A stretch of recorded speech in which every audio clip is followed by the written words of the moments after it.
Have you ever looked at a piece of sheet music and thought it was just a bunch of random dots and lines? Well, what if I told you it's actually a secret language?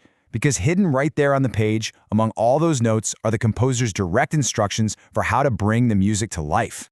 So let's jump right in with a question for you. What is the real difference between, say, a robot playing a piece of music perfectly and a human musician playing that exact same piece? You know, the answer isn't really about hitting the right notes. It's about everything else: the emotion, the expression, the soul.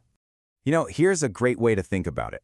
The notes themselves, they're kind of like the blueprint for a house. They give you the basic structure, which is absolutely crucial, but all those little words and symbols written around them, that's the good stuff. That's the instructions on how to paint the walls, furnish the rooms, and really turn that house into a home. It's the emotion.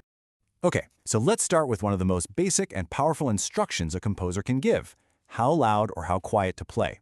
We're talking about dynamics. Yep, simply put, dynamics are the volume control for music. It's the composer literally leaning in and telling the musician exactly how much power or how much delicacy to put into every single moment. What's so amazing is that this huge emotional range comes from just a few simple letters, mostly from Italian.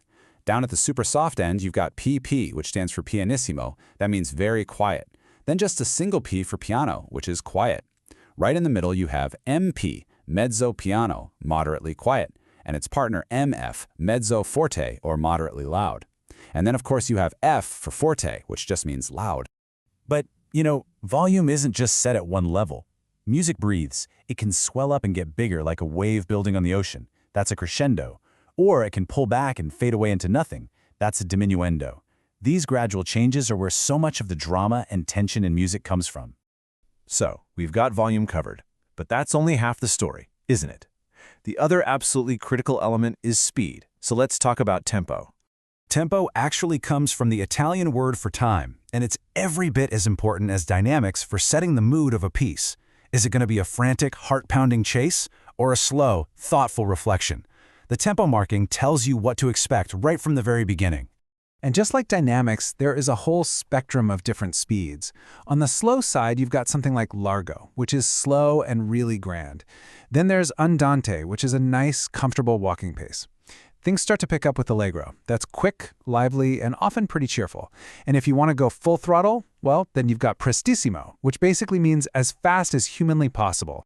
All right, time for a quick pop quiz to see if you're paying attention. Out of these three, andante, prestissimo, or allegro, which one is the fastest? I'll give you a second. Got your answer? If you said prestissimo, you are 100% correct. And of course, the speed isn't always locked in. A composer might want to slow things down for a really dramatic finish. They'd write allargando, which means to get broader and slower. Or if they want to build excitement, they'll write accelerando, telling the musician to start speeding up. Okay, we've talked about how loud and how fast, but now let's zoom in a little and talk about how the individual notes themselves are supposed to be played. It's time to give these notes some serious attitude. Let's look at two of the biggest and most opposite ways to play a note. First, there's staccato. This tells the musician to make the notes short, sharp, and detached from each other. On the flip side, you've got legato, which means to play everything smoothly connected so one note flows seamlessly into the next. Think of it as the difference between short, punchy sentences and a long, flowing one. This is where it gets really cool. Composers will just write words on the page to describe a feeling. For example, if you see maestoso, the composer is saying, I don't just want this to be loud, I want it to sound majestic. You know, think of a fanfare for a king or queen. Now for a completely different vibe, a composer might write scherzando. I love this one. It literally means to play in a joking or playful way. It shows you just how specific they can be. It's like the composer is winking at you from the page. Or for something more beautiful and elegant, you might see grazioso, which means to play gracefully. So you see, these words are what really transform a performer.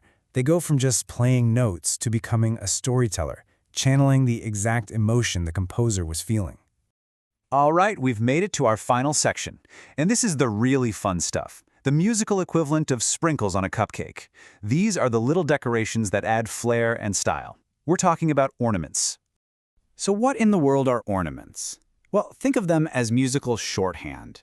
Instead of writing out a whole flurry of tiny, fast notes, a composer can just put one little symbol above a note, and that symbol is code for a whole pattern of notes.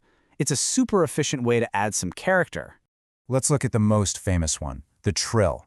I guarantee you've heard this a million times. You see that little TR symbol. But what it really means is to play a super fast back and forth between the main note and the one right above it. It creates this amazing, shimmering, vibrating sound. Now here's a quicker, sharper little ornament. This is a mordant. It's just a really fast flick from the main note up to the note above it and right back down, or it can go down and back up. It adds this great little percussive kick to the beginning of a note. And this one is named perfectly. It's a turn.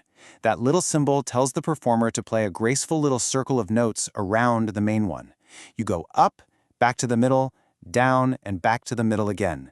It's such an elegant little flourish. So when you put all of this together, the dynamics, the tempo, the articulation, all these little ornaments, you start to realize that sheet music is so much more than a technical document.